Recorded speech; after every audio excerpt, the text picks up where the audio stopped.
Break के बाद आपका स्वागत है और हमारे एक्सपर्ट स्पीक सेगमेंट में मेरे साथ आज जुड़ रहे हैं प्रेरक सेठी, को फाउंडर, इंडिया इंश्योरटेक एसोसिएशन। बहुत बहुत स्वागत है प्रेरक, आज हमें वक्त देने के लिए।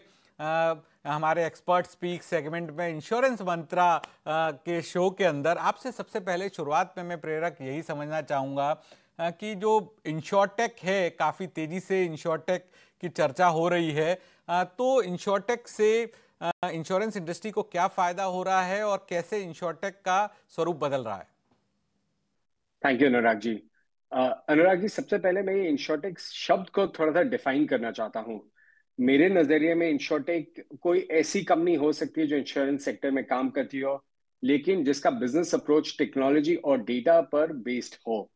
इस डेफिनेशन से कोई इंश्योरटेक कंपनी इंश्योरेंस कंपनी हो सकती है, इंश्योरेंस डिस्ट्रीब्यूटर हो सकता है, सॉफ्टवेयर कंपनी हो सकती है, या कोई सर्विस प्रोवाइडर भी हो सकता है। अगर आज हम देखें कि इंडिया की जो इंश्योरटेक कम्युनिटी है वो कैसे डिवाइडेड है, तो एक हम देखते हैं कि एक इंश्योरटेक कंपनीज हैं जो इंडिया में डोमेस्टिक मार्केट पे काम कर रही हैं और जिनका फोकस है इंश्योरेंस पेनिट्रेशन की प्रॉब्लम को सॉल्व करना। ये कंपनीज इंश्योरेंस कंपनीज के साथ प्रोसेस इंप्रूव कर रही हैं, ऑटोमेशन ला रही हैं, बेटर डिसीजन मेकिंग ला रही हैं। अगर ये डिस्ट्रीब्यूशन कंपनीज हैं तो ये सोच रही हैं कि हमारी DPI, digital public infrastructure layer को लेते लेते हम Aadhaar, UPI, national health authority, ONDC के साथ कैसे काम कर सकते हैं ताकि हम और इंश्योरेंस प्रोडक्ट्स बना पाएं जो हमारे कस्टमर्स के हाथों में जल्दी पहुंच पाए। दूसरा, मैं ये भी बोलना चाहता हूँ अनुराग जी, हमारे पास इंडिया के अंदर बहुत ही एक वाइब्रेंट इंश्योरटेक कम्युनिटी है जो पूरी दुनिया के लिए टेक्नोलॉजी प्रोडक्ट्स और प्लेटफॉर्म बना रही हैं। इनके कस्टमर जर्मनी, जापान, यूएस, पूरी पूरी पूरी वर्ल्ड में है। एंड ये अलग अलग किस्म के प्रोडक्ट्स इंडिया में गुड़गांव, पुणे, चेन्नई, बैंगलोर में बैठ के बना रहे हैं। तो ये बहुत ही अच्छा समय है इंडियन इंश्योरटेक इंडस्ट्री के लिए। हम लोग इंडिया में एक ग्लोबल इंश्योरटेक हब के नाते से जाने जा रहे हैं और ये हमारे नंबर्स में भी दिख रहा है। प्रेरक, मैं आपसे ये भी समझना चाहूँगा, जो सरकार का मकसद है इंश्योरेंस फॉर ऑल का, इंश्योरेंस का पेनिट्रेशन बढ़ाने का, तो इंश्योरटेक की मदद से उसे कैसे पूरा किया जा सकता है? इंश्योरटेक उसमें कितना बड़ा रोल प्ले कर सकता है? अनुराग जी, मुझे लगता है कि गवर्नमेंट ऑफ इंडिया और आईआरडीए का इंश्योरेंस फॉर ऑल बाय 2047 का जो विजन है, वो पूरी इंश्योरेंस इंडस्ट्री के लिए एक बहुत ही जरूरी लक्ष्य है। इस विजन को प्राप्त करने के लिए इंश्योरटेक्स का रोल बहुत ही जरूरी है। इंडिया एक ऐसा देश है जहां इंश्योरेंस पॉलिसी का टिकट साइज या प्रीमियम बहुत ही छोटा होता है, लेकिन वॉल्यूम बड़ा ही ज्यादा होता है। इसलिए हमें इंडिया के अंदर इंश्योरेंस सेक्टर के अंदर टेक्नोलॉजी का इस्तेमाल ज्यादा करने की नीड है, यूएस से ज्यादा, जापान से ज्यादा, सिंगापुर से ज्यादा, ताकि हम अपना पेनिट्रेशन का ये टारगेट पहुंच पाए। और अगर मैं देखूं कि आगे जाते हुए इंश्योरटेक्स 3 या 4 जगह पे कहाँ पर अपना रोल निभा सकते हैं, तो एक जगह है कि हमें इंडिया के अंदर बड़े नए इंश्योरेंस प्रोडक्ट्स चाहिए। इंडिया एक बहुत ही विविध देश है, socio economic, culture, weather, geography अगर आप देखें, तो जो एक प्रोडक्ट एक शहर या रीजन में काम कर रहे हो दूसरी जगह पे नहीं काम कर सकता। और अगर हमें 2047 तक अपने सारी फैमिलीज, बिजनेसेस को कवर करना है, तो हमें हजारों नए इंश्योरेंस प्रोडक्ट्स चाहिए। तो उसी के लिए इंश्योरटेक कंपनीज हैं जो टेक्नोलॉजी प्लेटफॉर्म इंश्योरर्स को देती हैं, उनके साथ काम करती हैं। जिनसे पहले जो इंश्योरेंस प्रोडक्ट्स महीनों में बनते थे, अब वो हफ्तों या दिनों में नए इंश्योरेंस प्रोडक्ट लॉन्च हो सकते हैं। दूसरा, मैं बोलूंगा इंडिया की पेनिट्रेशन इंक्रीज करने के लिए इंश्योरेंस की हमें अवेयरनेस की बहुत नीड है।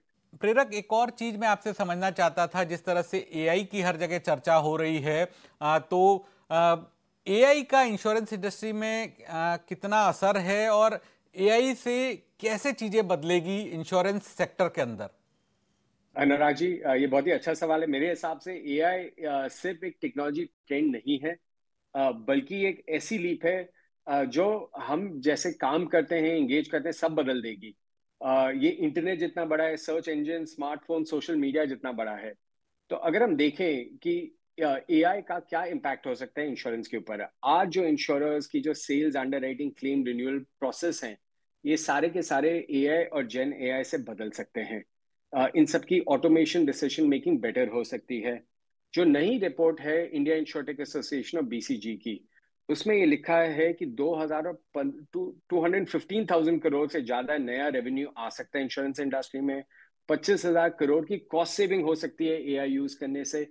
और ये सारा एंड में इंश्योरेंस कंपनीज वापस दे पाएंगी अपने कस्टमर्स को चीपर प्रीमियम में, बेटर सर्विसिंग में। दूसरा, एआई को यूज करते करते हम अपने कस्टमर्स का एक्सपीरियंस इंप्रूव कर सकते हैं। AI virtual assistant voice bots के से हम लोग क्लेम फाइल कर सकते हैं, पॉलिसी रिन्यू इमीडिएटली कर सकते हैं, कस्टमर्स अपने प्रश्न खुद पूछ सकते हैं। और वो दिन दूर नहीं है जहां पर एक कस्टमर अपने एआई असिस्टेड प्रोसेस के थ्रू अपने डॉक्यूमेंट सबमिट कर पाएगा, कवरेज चेक कर पाएगा, पेमेंट प्रोसेस कर पाएगा, और ये सब इमीडिएटली हो पाए, जिससे ज्यादा ट्रांसपेरेंसी या सर्विस आ पाएगी। प्रेरक, मैं आपसे ये भी जानना चाहूंगा कि एआई का इस्तेमाल हो रहा है इंश्योरटेक के अंदर, लेकिन एजेंट्स और डिस्ट्रीब्यूटर्स के लिए एआई ने या फिर इंश्योरटेक ने चीजें कैसे बदली है और उनको कैसे फायदा हो रहा है? अनुराग जी, मैं बोलता हूँ कि एजेंट और ब्रोकर का रोल हमेशा ही इंश्योरेंस डिस्ट्रीब्यूशन में सबसे इंपॉर्टेंट रहा है, क्योंकि एक ह्यूमन बीइंग दूसरे ह्यूमन बीइंग से ही प्रोडक्ट खरीदना चाहता है। लेकिन एआई और जेन एआई और टेक्नोलॉजी का रोल है वो इन एजेंट्स और ब्रोकर्स को अब और शक्तिशाली बना सकता है। अगर आप देखें तो ये एआई एजेंट, एआई जो है उसे इंश्योरेंस एजेंट और ब्रोकर्स अपने लिए ये शक्तिशाली टूल ले सकते हैं। उनसे वो अपने कस्टमर्स के साथ और मजबूत रिलेशनशिप बना सकते हैं, और स्मार्ट इंसाइट्स, टाइमली इंगेजमेंट बना सकते हैं। तो मेरे हिसाब से एआई का अडॉप्शन आने ही वाला है। जैसे अगर मैं बोलूं कि पहले एजेंट और ब्रोकर सिर्फ अपने अनुभव या याददाश्त से पे निर्भर होते थे, लेकिन अब उनके पास एआई को पायलट है जो रियल टाइम उनकी असिस्टेंस कर सकता है। ये एआई टूल, एआई को पायलट उनको मीटिंग के लिए प्रिपेयर कर सकता है, कस्टमर के इंश्योरेंस पोर्टफोलियो को एनालाइज कर सकता है, और उनके लिए सबसे अच्छे सूटेड इंश्योरेंस प्रोडक्ट एजेंट को रेकमेंड कर सकता है, सब एक क्लिक पे। दूसरा, ये जो एआई एजेंट हैं, राइट, जो अपने इंश्योरेंस एजेंट के साथ काम करते हैं, तो इंश्योरेंस एजेंट अपने कस्टमर्स के साथ रेगुलर इंगेजमेंट अब बना सकते हैं। अगर वो एआई को पायलट को यूज करेंगे तो वो एआई को पायलट उनको याद दिलाता रहेगा कि कस्टमर की पॉलिसी कब रिन्यूअल पे ड्यू है, ऑटोमेटिकली एक पर्सनलाइज रिन्यूअल मैसेज बना देगा, व्हाट्सएप मैसेज बना देगा। उनको ये भी एडवाइस देगा कि इंश्योरेंस एजेंट को कि आप कौन सा एड ऑन कवर दीजिए, कौन सी ऑफरिंग करिए। तो सबसे होता क्या है कि जो इंश्योरेंस एजेंट है, इंश्योरेंस ब्रोकर है, उनका सर्विस मॉडल और प्रोएक्टिव हो जाता है, कस्टमर्स के साथ उनका भरोसा बढ़ जाएगा। और फाइनली मैं बोलता हूं कि जेन एआई का रोल अगर इंश्योरेंस एजेंट यूज करें अच्छी तरह, तो उनका कम्युनिकेशन प्रोसेस और भी बेहतर बन सकता है।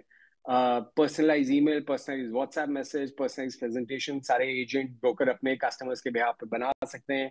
जो काम पहले घंटों में होता था, वो कुछ सेकंड में हो सकता है जेन एआई यूज करते करते। बिल्कुल सर। और इसी से पेपर वर्क सारा बच जाता है सबका। प्रेरक, मेरा आखिरी सवाल आपसे होगा। आपसे यही मैं जानना चाहता हूं कि ऐसी कोई चीज़ जो आपको लगती है इंश्योरटेक के अंदर हुई है और आपको लगता है कि ज़्यादा लोगों को पता होना चाहिए इसके बारे में, ऐसी कोई चीज़ जो बदली है जिससे लोगों को पता होना चाहिए और आप लोगों को बताना चाहते हैं? मैं यही बोलना चाहता हूँ कि जो सबसे करीब दिल में यही है कि हेल्थ इंश्योरेंस के अंदर हमें एज अ कंट्री बहुत ही ज्यादा नीड है, ताकि हम लोग और टेक्नोलॉजी यूज कर पाए, ताकि health insurance companies health care के साथ, हेल्थ इंश्योरेंस के साथ और ये नए प्रोडक्ट्स अटैच कर पाए, जिनसे कस्टमर्स की हेल्थ और हेल्थ आउटकम बेटर हो जाए। इसके अंदर टेक्नोलॉजी, एआई का अगेन बहुत बड़ा रोल है, नेशनल हेल्थ अथॉरिटी का बहुत बड़ा रोल है। तो हमें मिलके अगले 2047 तक पहुंचते पहुंचते हमें टेक्नोलॉजी का यूज करते करते अपनी कंट्री का हेल्थ बर्डन मैनेज करना चाहिए। ये बहुत ही इंपॉर्टेंट होएगा हमारे लिए। बहुत बहुत शुक्रिया प्रेरक, आज हमें वक्त देने के लिए। आपने विस्तार से चीज़ों को बताया कि कैसे टेक्नोलॉजी की वजह से इंश्योरेंस सेक्टर के अंदर बदलाव हुए हैं और जिसे इंश्योरटेक कहा जा रहा है। लेकिन जाते जाते आपको बताते हैं हमारा इंश्योरेंस मंत्रा, इंश्योरेंस बेसिक। क्या आप जानते हैं कि जिस तरह हम अपने शेयर डीमेट अकाउंट में रखते हैं, अब उसी तरह आप अपनी सभी insurance policy, life, health, motor एक डिजिटल अकाउंट में रख सकते हैं। इसे ई इंश्योरेंस अकाउंट कहते हैं। 1 अप्रैल 2024 से हर नई पॉलिसी को इलेक्ट्रॉनिक फॉर्मेट में जारी करने का निर्देश दिया था। तो तो आप भी चाहे तो अपनी इंश्योरेंस कंपनी से जो पॉलिसी जारी करवा रहे हैं वो इलेक्ट्रॉनिक अकाउंट में रख सकते हैं। इसके बाद अगर आपकी जो डॉक्यूमेंट है, जो पेपर की पॉलिसी है, वो खो जाए, गुम जाए, जल जाए, आपका इंश्योरेंस कवर जारी रहेगा। आपको कोई चिंता करने की जरूरत नहीं है, क्योंकि आपकी सभी इंश्योरेंस कंपनियों की पॉलिसी एक ही लॉगिन से कभी भी कहीं से भी देखी और मैनेज की जा सकती है। ये फायदा है ई इंश्योरेंस अकाउंट का। आपके डॉक्यूमेंट्स सेफ और सिक्योर रहते हैं, खोने का कोई डर नहीं होता, और आपको एक यूनिक EIA नंबर मिलता है, पासवर्ड आप उससे सेट कर सकते हैं, और जब चाहे आप अपना नॉमिनेशन चेंज कर सकते हैं, अपना एड्रेस चेंज कर सकते हैं। तो ये आपके काम की खबर है। तो अगली बार जब आप इंश्योरेंस खरीदें तो याद रखें, आपका ई इंश्योरेंस अकाउंट भी आप अपनी इंश्योरेंस कंपनी को बोलिए कि इंश्योरेंस अकाउंट खोल कर दे, जिसमें आप सभी पॉलिसियां डिजिटल लॉकर के अंदर रख सकते हैं। तो आज के शो में फिलहाल इतना ही। बाकी खबरों के लिए आप देखते रहिए ET नाउ स्वदेश।